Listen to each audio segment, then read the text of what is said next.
Coucou mes très chers amis, vous êtes sur la chaîne Oupia avec Oupia le français, facile et amusant pour tous, un peu beaucoup passionnément. Merci infiniment à tous mes abonnés, merci à tous les visiteurs de ma chaîne pour vos partages, vos likes et merci pour tous ceux qui vont venir me soutenir par la suite par leurs abonnements. Mes chers amis, j'attends quand même vos commentaires et merci de regarder cette vidéo. Alors, aujourd'hui, c'est tout sur l'adjectif en 9 étapes. Le saviez-vous? L'adjectif est un mot qui s'ajoute à un autre mot pour en préciser le sens. Comme il contribue à qualifier ce mot, on lui donne le nom d'adjectif qualificatif. Exemple, une table artisanale. Artisanal est un adjectif qualificatif qui précise le sens du nom table. C'est grâce à lui qu'on a davantage de renseignements sur cette table. L'adjectif qualificatif s'accorde en genre et en nombre avec le nom qui l'accompagne. Exemple, des pluies torrentielles. L'adjectif qualificatif torrentiel est féminin pluriel comme le mot pluie qui l'accompagne. L'adjectif qualificatif peut être attribut du sujet dans ce cas.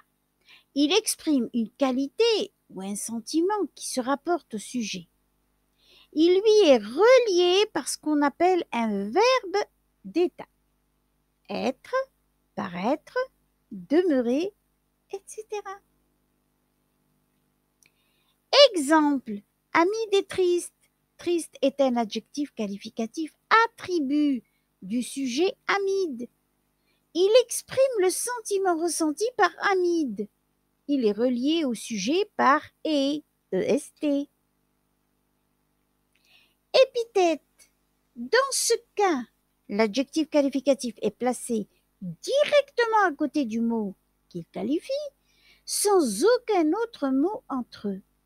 Exemple, c'est un soleil couchant. Couchant est un adjectif qualificatif épithète du nom soleil. Mise en apposition. L'adjectif qualificatif mis en apposition est séparé du reste de la phrase par une virgule. À l'oral, cette virgule correspond à une pause dans la lecture. Exemple, heureuse, elle embrasse sa maman. Heureuse est un adjectif qualificatif mis en apposition. C'est clair? Les autres adjectifs. L'adjectif qualificatif n'est pas le seul. Il en existe d'autres qu'on appelle aussi des déterminants. On trouve ainsi l'adjectif démonstratif. Ce, c'est, cette, cette sont des adjectifs démonstratifs.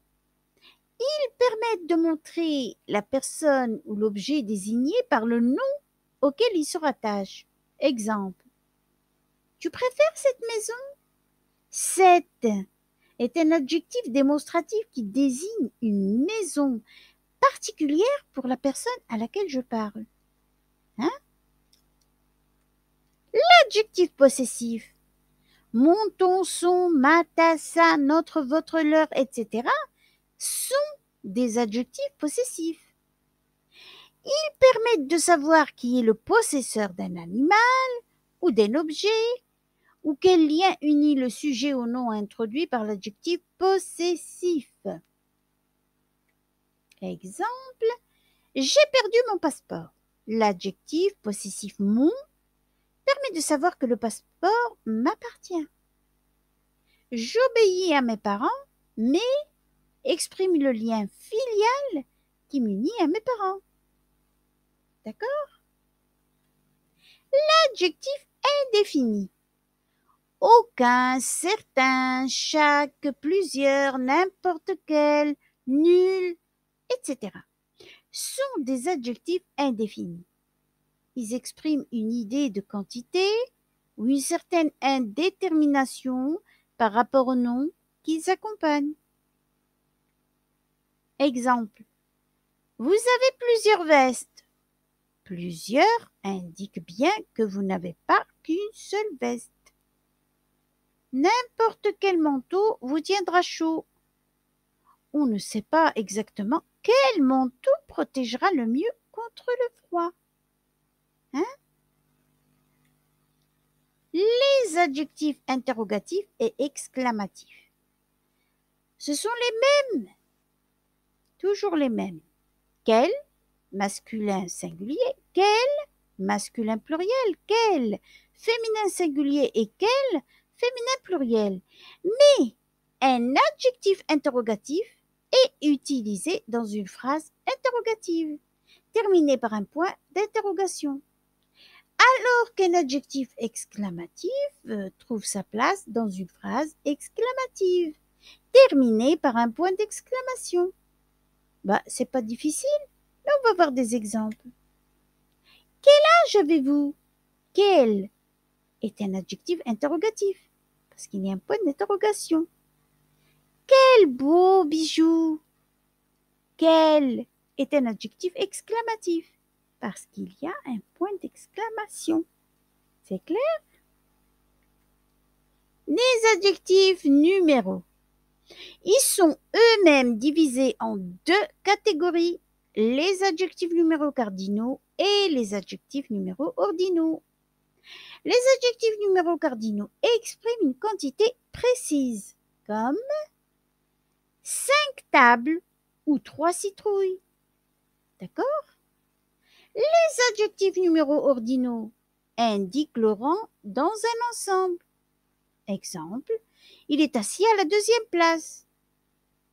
Remarque, à part premier et second, les adjectifs ordinaux se forment en ajoutant le suffixe ième à l'adjectif cardinal correspondant.